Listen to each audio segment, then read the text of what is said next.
This is probably the most controversial change to Mythic Plus since its inception.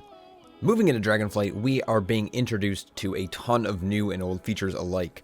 Like all expansions, we are getting 8 new dungeons with the expansion that will have us diving into all the little nooks and crannies of the Dragon Isles. But unlike all previous seasons for Mythic Plus, Blizzard has decided to split the dungeon pool up, essentially blocking high-level play of 4 of the 8 dungeons for the first few months of the expansion.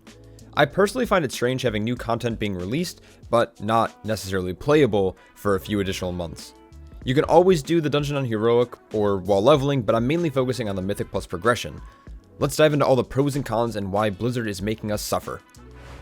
While we won't have access to all 8 brand new Dragonflight dungeons, the Mythic Plus pool will still contain 8 unique dungeons. For those who live under a rock, we will have the following dungeons. From Dragonflight, we will have Algathar Academy, the Azure Vault, the Naku Defensive, and Ruby Life pools.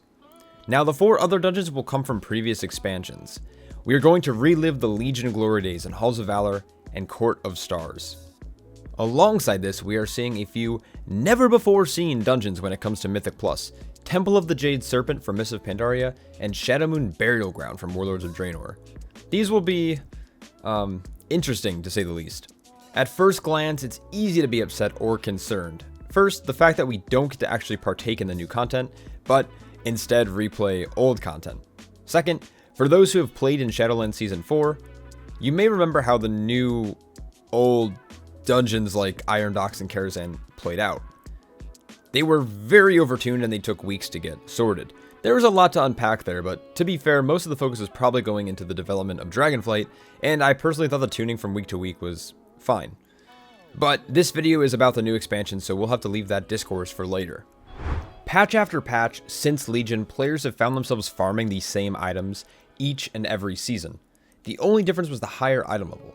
This is obviously extremely discouraging, having to farm the other side for a blood-splattered scale like 200 times each season. Blizzard's fix for this was an experiment in Season 4 of Shadowlands, and seemed to play out the way that they wanted. By shifting the dungeon pools from season to season, it will remove all the negative deja vu factors from gear farming, and naturally will shift what items are going to be considered best in slot. As a standalone concept, I can agree with this. Like most MMO enjoyers, exploring new content and farming new exciting gear from challenges is what keeps me playing this game. Going off of that, another reason Blizzard is rotating the dungeon pool is to create a sense of exploration for Mythic Plus players. Similar to raiders getting a new raid to enjoy, a new pool will allow returning and existing players to have a sense of rebirth each season, a change of scenery. With the seasons shifting, new players or returning players won't feel as excluded, minimizing the social pressures of having to continuously play the game from season to season. This was the last major reason for change. Toxicity is clearly an in-game problem, especially around Mythic Plus.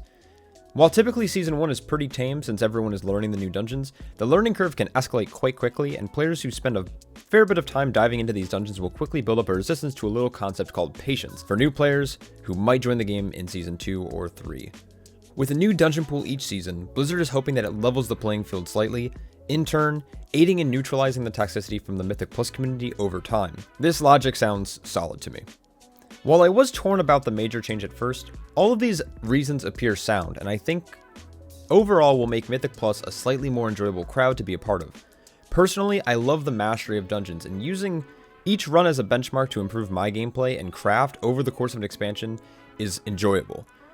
Knowing that instead of getting 2 years with the dungeons, we're only going to be getting a few months, the replayability might seem much higher since we will actually have limited time to push as high as possible with our friends. With the slight increased difficulty curve, and the new gear reward systems for Mythic Plus, this is really turning into a great form of endgame progression content for anyone brave enough to dive into these dungeons. Removing deja vu farming, introducing new dungeons each season, increased rewards, and attempting to minimize toxicity. While that all sounds great, my main concern really comes down to the accessibility of loot. First things first, gear is important. If Mythic Plus truly wants to be a form of endgame progression, I truly believe that there should be valuable trinkets and unique rewards for those spending their time battling through dungeons. Of course, we have reworked professions, and that will play a pretty major part, but we are focusing on the Mythic Plus loot table specifically. Let's take a look at the loot for this new season. I want to mention that secondary stats are always a priority, especially when it comes to min-maxing your character. With tier sets being accessible in the first season, this means that our freedom to play the stats will be hindered slightly. For example, on the Protection Warrior, the tier pants grants Mastery and Crit, notoriously 2 stats that fall short in the shadow of Haste and Verse. Because of this, it's important that Mythic Plus can cover most stat distributions so players can achieve the secondary stats they desire, whatever that might be. So with this in mind, I wanted to quickly throw together a spreadsheet going over a quick snapshot of some of the specific loot breakdowns from the first season. In this case, I was looking specifically at tank trinkets and rings. Glancing at the rings, there isn't much flexibility between secondary stats. As you can see, most of the rings have critical strike on it, which normally isn't the most desired stat for most tanking classes. On top of that, 3 of the 8 currently known rings are specifically crit mastery, which sucks. I also say known items because we don't know what items they're going to add or place into the Shadowmoon Burial Ground, since in Warlords of Draenor the loot was actually similar between all of the dungeons. On the plus side, they can easily add whatever ring stats they want into the Draenor dungeon pool. If we glance over the trinkets though, there's a variety, but most of the time, tanks will try to prioritize survivability trinkets, and from my testing personally, the only solid tank trinket really comes from the Nokku Defensive. This is not great news, since our options are for on-use trinkets like we've seen in the past is very much limited to 0. I'm referring to trinkets like Blood Splattered Scale, or Lingering Psychic Shell, or things like the Shard of Anhild's Aegis. I can't imagine that Blizzard will rework trinkets like this into the pool, so I'm not really a huge fan of that. Of course, there are some trinkets from other sources like Raid or PvP, but if Mythic Plus wants to be a fully standalone endgame progression system, I think it's important that there's a solid amount of loot diversity. While the Mythic Plus loot for Season 1 at a very early glance seems a little discouraging when it comes to secondary stats, there is a lot of other factors at play. Most players who do Mythic Plus typically raid, since, both are forms of PvE content. If you raid, you're going to see a larger pool of items that you're going to be able to pull from, allowing for more flexibility for each class.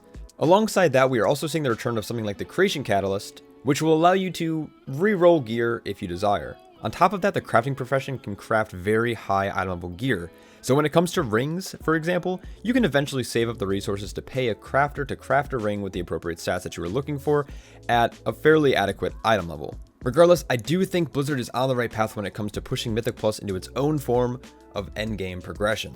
I'm excited to see where they take it, and hopefully change the Thundering effects. Anyways, let me know what you guys think below. Is a shifting dungeon pool the right decision? Am I overanalyzing the loot table? Should they bring back reforging? I hope you all enjoyed the little analysis, and huge shout out to all my patrons who support my channel. Without you guys, I could not do what I love to do. I hope you're all staying happy, healthy, and I will catch you all in the next one. Peace.